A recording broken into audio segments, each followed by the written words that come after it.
ซีบึงแทบแปลก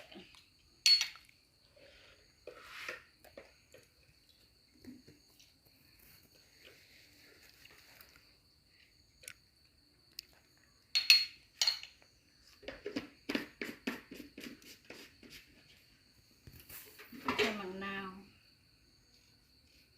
ใส่บดเสียงเลย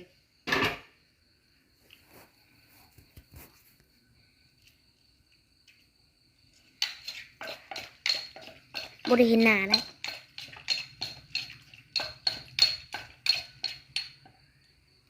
พอเลยทำไง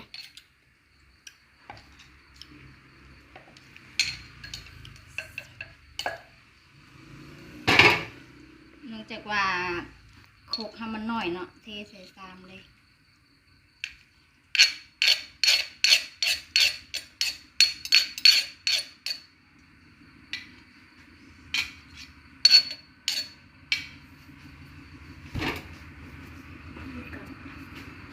แล้วเป็นเทียบห้อยเนาะพร้อมกินได้พร้อมกินเลย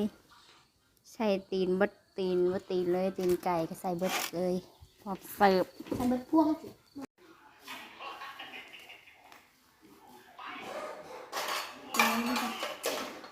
เนี่ยบุด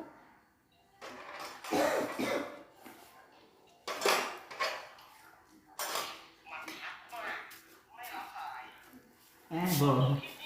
hiên hiên hiên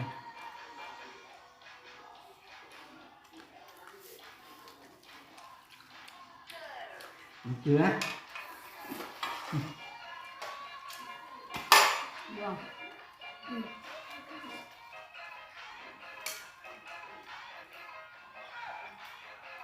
ใส่ตีนไก่ล้างเลยก่อน